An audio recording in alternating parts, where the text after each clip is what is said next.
Hello and welcome to the news on NTA International. I am Chinenye Moye. First, let's bring you the headlines. Presidency refutes as false and mischievous reports alleging that Vice President Kashim Shettima is denied access to the villa.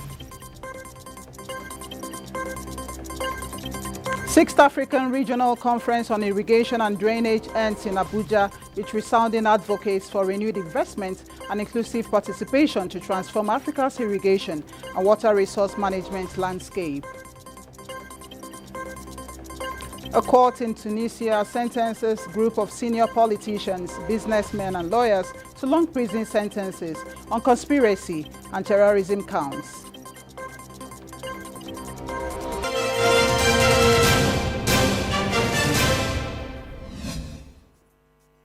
Many thanks for joining us.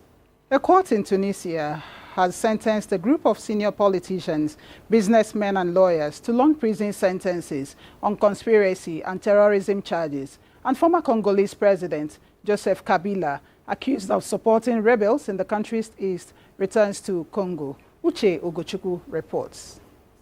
A Tunisian court sentenced a group of senior politicians, businessmen and lawyers to long prison sentences on conspiracy and terrorism charges. The defendants received sentences of up to 66 years. Human rights groups described the trial as an attempt to stifle dissent. President Kais Saied suspended parliament after being elected in 2019. Last year, he won a second term by a landslide after jailing objectors and potential rivals. In the latest case, a total of 40 defendants were accused of conspiracy against state security and belonging to a terrorist group. Most had left the country and were tried in absentia. Rights group Amnesty International had denounced a worrying decline in fundamental rights under Said's government as discontent rises over his authoritarian style of governance. In other news, former Congolese President Joseph Kabila, accused by the government of supporting rebels in the country's east, returned to Congo from self-imposed exile. Kabila, who left Congo in 2023, came to Goma to participate in peace efforts in the east, where Rwanda-backed M23 rebels have seized large portions of territory, including the strategic eastern city. Congo's decades-long conflict escalated in January when the rebels advanced and seized Goma, followed by the town of Bakuvi in February. The fighting has killed some 3,000 people and worsened what was already one of the world's largest humanitarian crises, with about 7 million people displaced. Congo's government and M23 met in Qatar earlier this month as the Gulf Arab states leads renewed efforts to get both parties to return to dialogue and recommit themselves to a peace deal they each accused the other of violating. Uche Ugochukwu, NTA News. Iran says nuclear negotiations with the United States are moving forward and the meeting was good. Uche Ugochukwu again reports that the next high-level nuclear negotiations between the two countries will take place next Saturday. The United States and Iranian delegations went to Rome for the second round of talks on Tehran's nuclear program. The meeting, among mediated talks, comes a week after an initial round of discussions that both sides described as constructive. Those were the first discussions at such a high level between the rivals since U.S. President Donald Trump abandoned a landmark nuclear accord in 2018.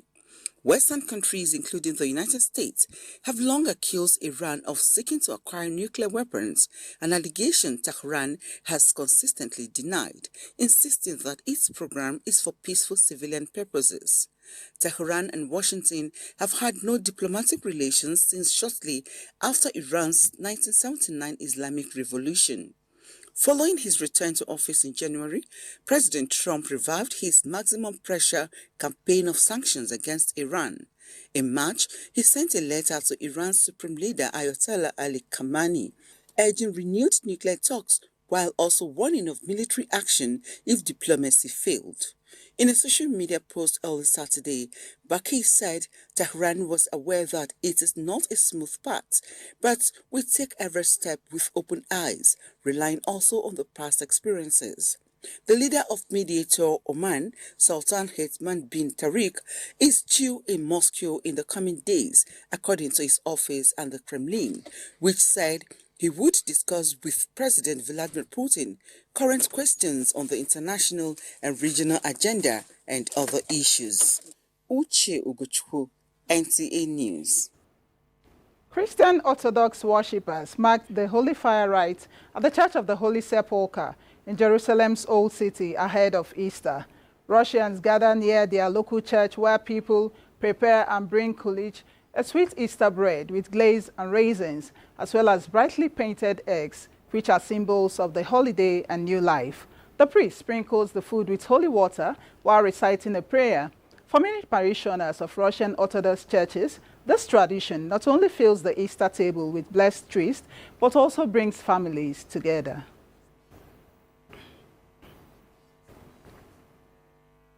Nigeria's First Lady Oluremi Tinubu joins Christians across the country to celebrate Easter, extending her heartfelt wishes for its joyous and peaceful occasion.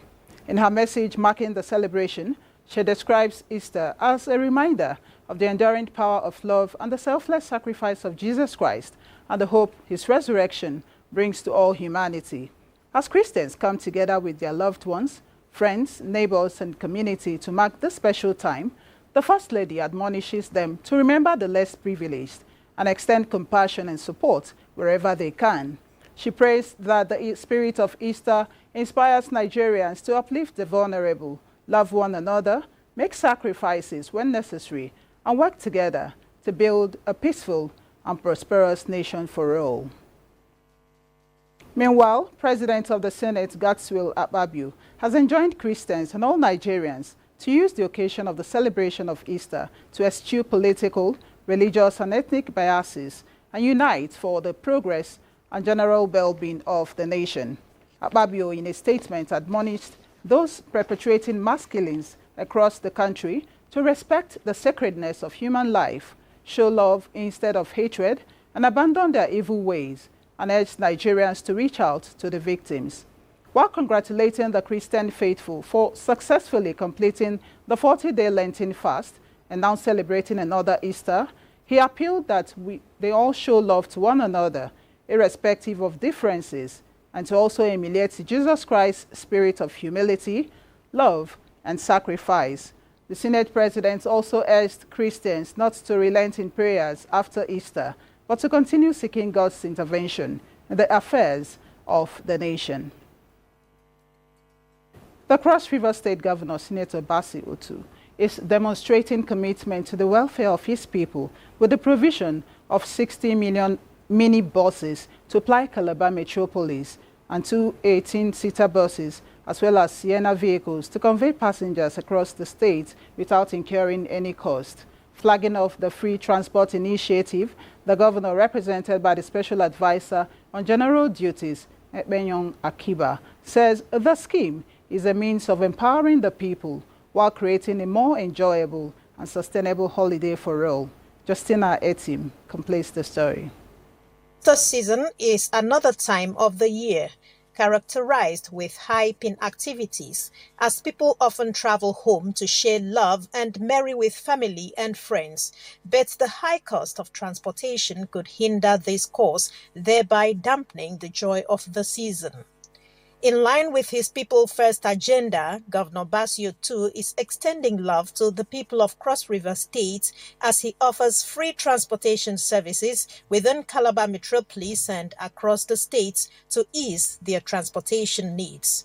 Governor Otu, represented at the launch of the free transport scheme, explains that the initiative will run for 2 weeks. So there's a lot of benefits, not just to the people that are applying the buses, but even the people that are also driving are beneficiaries. So it's a way of also reaching out to drivers to encourage them to continue to do what they are doing, and also reaching out to several youths who are now going to be supervisors for 2 weeks. We are paying them daily, so it will also be a way of supporting their livelihood. Beneficiaries are excited about the Easter gifts from the state government. We are very happy that the government is engaging us in this free transport service. And you know what the government is paying to us is very, very unique, better than the drivers that would have been on the road. The free transport service will begin at 7 o'clock in the morning and terminate at 6 o'clock in the evening. In Calabar, Justina Etam, NTA News. The presidency has reacted to a report alleging that the Vice President Kashim Shettima has been denied entry to presidential villa. In a statement by the Senior Special Assistant to the President on Media and Communications, Office of the Vice President, Stanley Nkwocha, describes the report as false, saying nothing of such happened. The recent publication by some obscure blogs alleging that the armed military units have barricaded the Vice President from accessing the presidential villa is not only the wildest expression of wishful thinking, but a clear indication that the purveyors of these tales have exhausted both ink and imagination. The statement said the Vice President remains focused on his duties and on supporting the President in achieving the aspirations of Nigerians. Analysts have again stressed the need for renewed efforts to ensure robust global partnerships and sustainable growth, vital for Nigeria's interests in the rapidly changing global economy. While interacting with Yusuf Tuga, Minister of Foreign Affairs, in a forum organized in Abuja, he also outlined the country's strategy to deepen engagement with global partners. Garba Natala reports. Political powers taking strategic positions steered by U.S. tariffs, emerging AI technology, terrorism, geopolitical tensions and climate change, among other uncertainties, negatively impacting the fortunes of the African continent. Participants here say Nigeria must also strategically align its position in conducting its foreign policy. Define our allies within the international system. Let's begin to look at those countries that emerge at the same time as we did. Let's focus on BRICS, for example. Let's focus on emerging and contending world powers, for example. If we continue to dilly-dally between satisfying our traditional allies that can no longer add any value to us and striking new relationships that are capable of assisting us, then we have a problem at our hand because we'll be constrained by what? Friendship. Yusuf Tuga, engaged interactively by concerned Nigerians, underscores the need for continuous diplomacy. As global power shifts towards multipolarity, Nigeria must assert greater strategic autonomy in its international engagements. We're strengthening our bilateral relations with emerging powers such as China, India, Brazil, while maintaining constructive partnerships with the United States, the European Union, and traditional allies. We aim to ensure that Nigeria is not merely a passive actor in global affairs, but an active shaper of outcomes that align with our national interests. To prevent tensions, the foreign minister pointed out 4 pillars that define the country's foreign policy and advocated for Africa-led solutions to overcoming current realities. The participants include diplomats, the academia, policymakers, businessmen and security experts who believe the present 4D foreign policy thrust is in the right direction. However, they say engagement must be strategic to national concerns. In Abuja, Garba Muhammad Natala, NTA News. The Joint Admissions and Matriculations Board, JAMB, has announced Thursday, April 24, 2025, as the new commencement date for this year's Unified Tertiary Matriculations Examination, UTME. In a statement issued by JAMB's Public Communications Advisor, Dr. Fabian Benjamin, the board explains that the adjustment was necessary to accommodate essential commitments involving JAMB and its partner agencies. Candidates are advised to print their UTME notification slips ahead of the examination date to ensure proper preparation and avoid last-minute challenges. You're watching the news on NTA International. We'll take a break here. There will be more reports when we return. Do stay. Many thanks for staying on. The 6th African Regional Conference on Irrigation and Drainage Asset 2025 has ended in Abuja with resounding calls for renewed investment, regional cooperation, and inclusive participation to transform Africa's irrigation and water resource management landscape. Usman Zubeiru reports. The conference, which drew over 500 participants across the globe, is a convergence of a global network of experts working together for sustainable agriculture and water management. Attendees says the conference must not be seen as a jamboree or a mere gathering, but an opportunity for serious discussion that will lead to far-reaching decisions to address food shortage in Africa and reduce the impact of perennial flooding in Nigeria and many African countries being triggered by the impact of climate change. Creating more inclusive and standard solutions for agricultural growth, particularly through the involvement of more women in agriculture, were emphasized. To produce all the year round, that's the only way you will now be able to break. And to do that, you need irrigation. There's no two way about it. When we support, when they get the support, women are ready. So their lives have been changed and transformed, and they are able to also impart other younger women under them. We talk of agriculture, there's no agriculture without water. Just as land is important for agriculture, water is even more important. Minister of Water Resources and Sanitation, represented by Director of Reforms Coordination, Mosu Madugu, appreciated the contribution of delegates from across Africa, highlighting Nigeria's readiness to support an initiative that promote regional development and sustainable agriculture. Reiterate that our take-home from this conference should be a commitment to collaboration, a commitment to innovation, and most importantly, a commitment to ensuring accessibility to water resources for the cultivation of prosperity to every African farmer. President of the International Commission on Irrigation and Drainage, ICID, Dr. Marco Aseri, described the conference as a milestone for the continent and emphasized the need for greater collaboration and networking to tackle water scarcity and food insecurity. We need to be more relying on cooperation. We need to have more networking capabilities in order to tackle problems such as water availability, food security, and also water security. The conference closed with a shared resolution from stakeholders across Africa to enhance irrigation infrastructure, invest in youth and women, and foster regional cooperation to strengthen agricultural resilience and water scarcity across the continent. The conference also honored distinguished individuals who have made significant contribution to the water sector. Usman Zubeiru, NTA News. Farmers are increasingly embracing the federal government's concept of agricultural mechanization to enhance food security. Musa Baba Aliyu reports that rural women farmers groups in Kano State have acquired equipment to improve their farming activities. Karimatu Aliyu is a small-scale farmer in Garumala local government area of Kano State.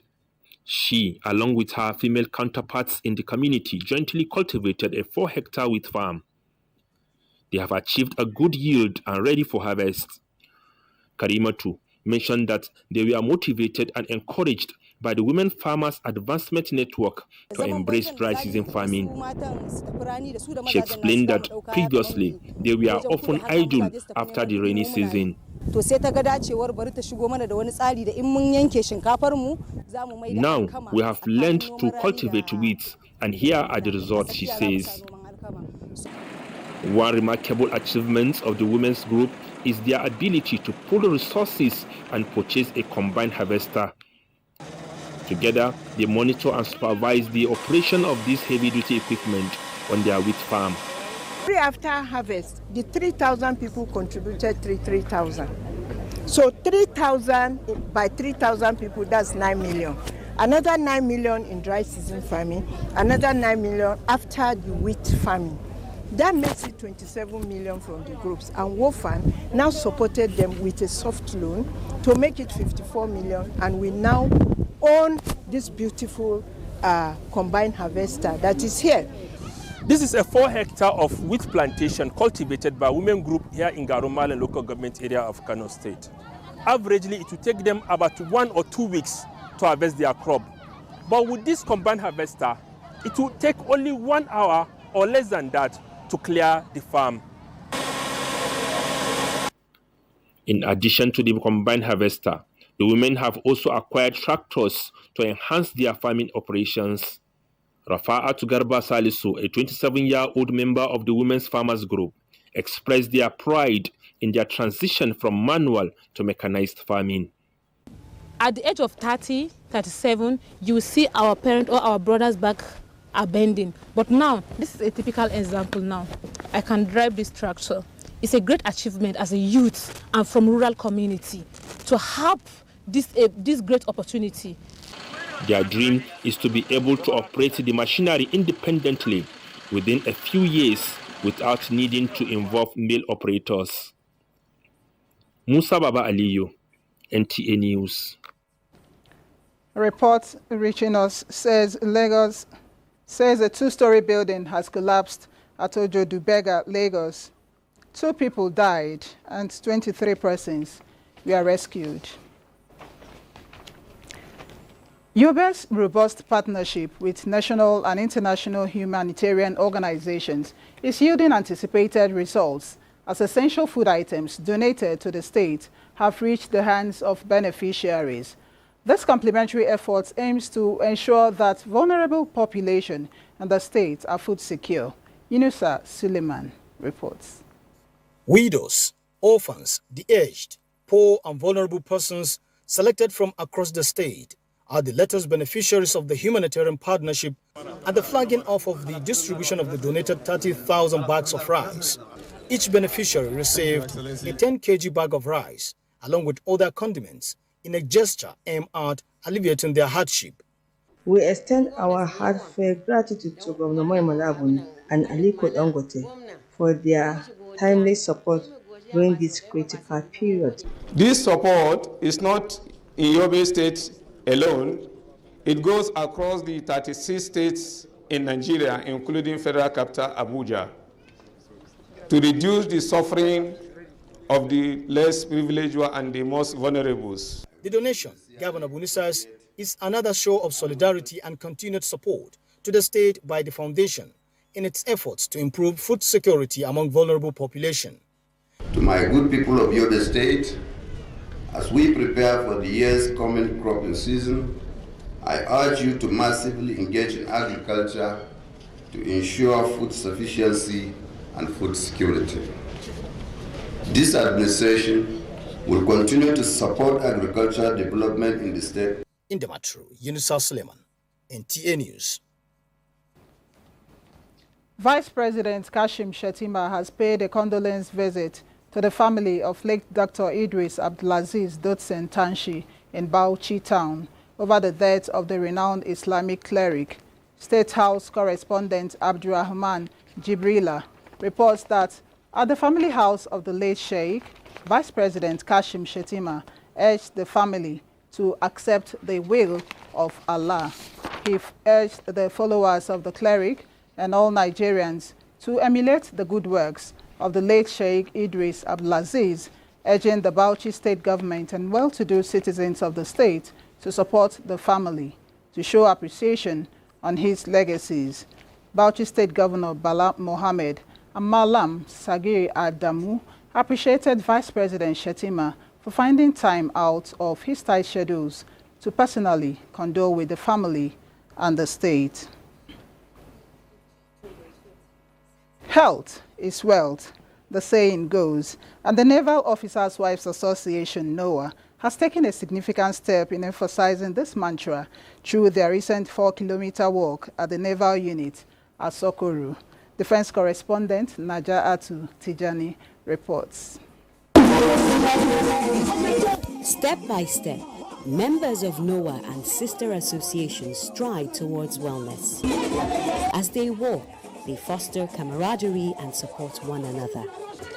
Over 5,000 steps and 4 kilometers later, the military wives count the benefits of walking, which experts say range from improved cardiovascular health to enhanced mental clarity.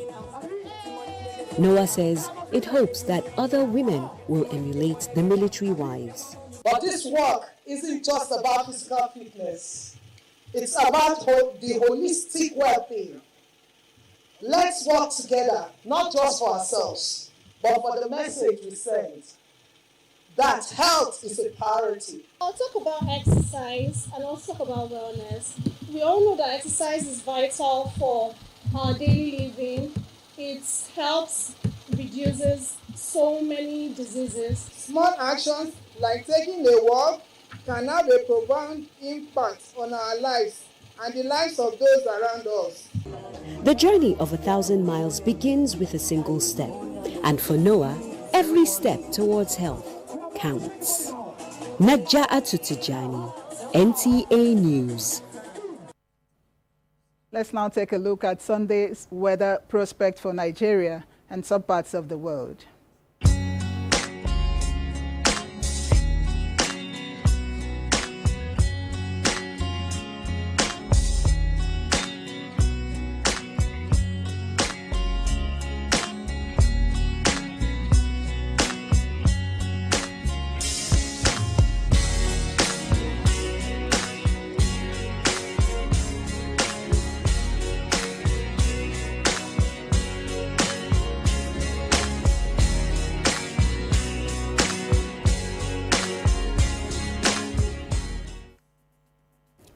And this is where we end the news. We thank you so much for being a part of it.